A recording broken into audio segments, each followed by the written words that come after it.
Hey folks, welcome back. My name is Krishna, and in this video, we're going to take a look at ways that you can customize keyboard shortcuts within Photoshop for commonly used tasks.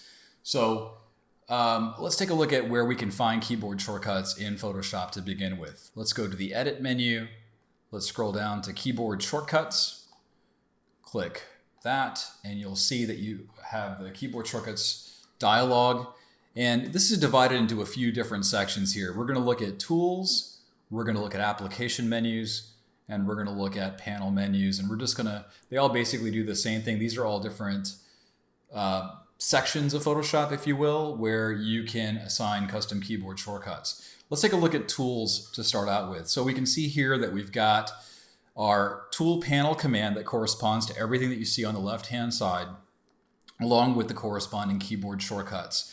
You can scroll down, you can change certain keyboard shortcuts if you wish.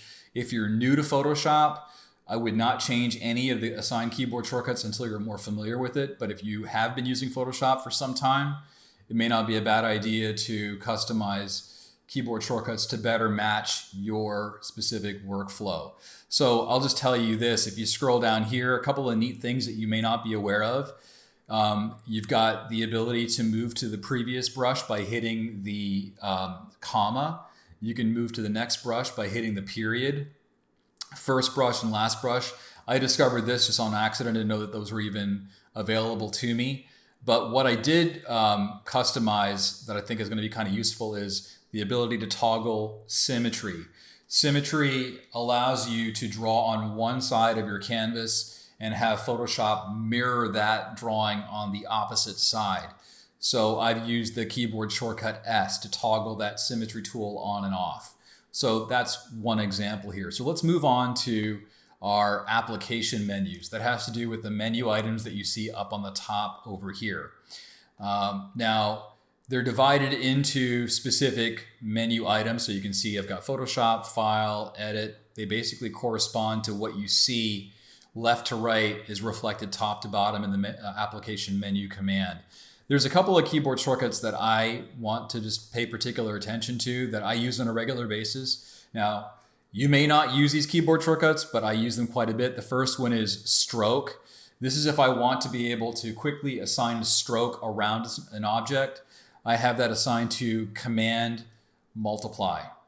So the way that works is just as a quick note, if I hit cancel and if I have some kind of a rectangular selection here, I'll go ahead and make this kind of a pinkish purple, and I can hit my Command Multiply keyboard shortcut. It brings up the stroke option, and I can choose, say, a darker value. Let's just make this ginormous 50. We'll make it on the outside. We'll click OK, and boom, we've got a stroke. So I use that one quite a bit, so I've made that into a keyboard shortcut. And I think that's really the thesis behind this whole idea. It's like if you're using something over and over again, and if you have to keep making trips to the menu, you're probably better off just assigning a keyboard shortcut to it. So that way you can continue to stay in your flow state.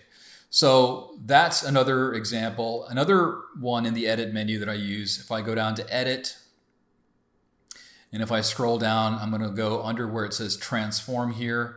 And I've got a keyboard shortcut that I've assigned called Command F. Now, this keyboard shortcut was initially assigned by Photoshop, I believe, for the find command, but I don't really use that command in Photoshop. So I overrid that specific keyboard shortcut and assigned it instead to flip horizontal, because I do flip my drawings horizontally every time I work. So that's the other thing I would also say too. If you're familiar with Photoshop and you find yourself doing something that's repetitive over and over again, assign a keyboard shortcut that makes sense. And if it exists for something else in Photoshop, you have to weigh the pros and cons. Like if you don't really use that other command, then you can override it. So that's what I've done here with this flip horizontal command. You can also use this for your panel menus here too. So you can look at the individual panels. Let's look at the brush panel here. If you want to make a new brush preset, you can go ahead and assign that to a keyboard shortcut. And the way you would do that is just simply, click in that shortcut area. And let's just say if I assign F3 for that, it says F3 is already in use and will be removed from edit, copy if accepted. If that's cool, if I don't use the F3 for copy, I can just say accept and go to conflict. And it'll go to that other location here. And I'm okay with that. So I can click accept. And so I can click OK.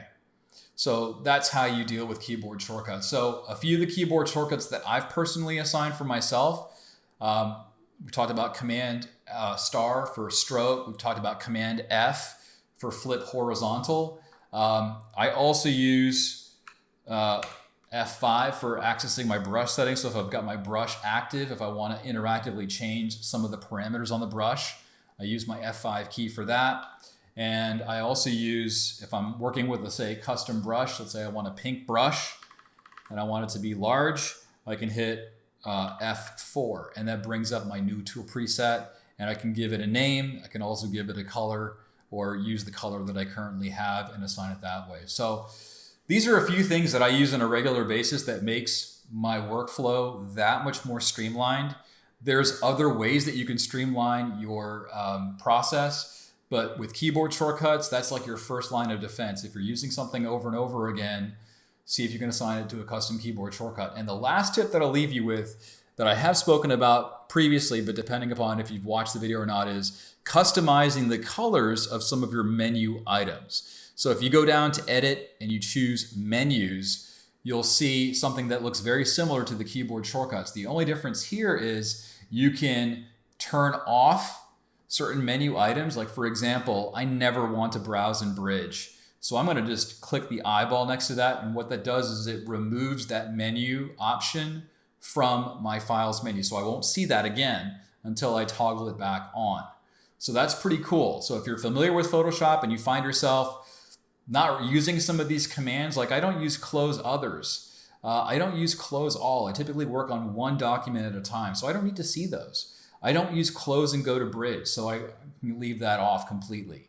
But if I say use something like quick export as JPEG, I can give it a specific color, like green, for example. So when I click OK and I go to edit and I go down to where, file, export, you can see that quick export as JPEG is turned green.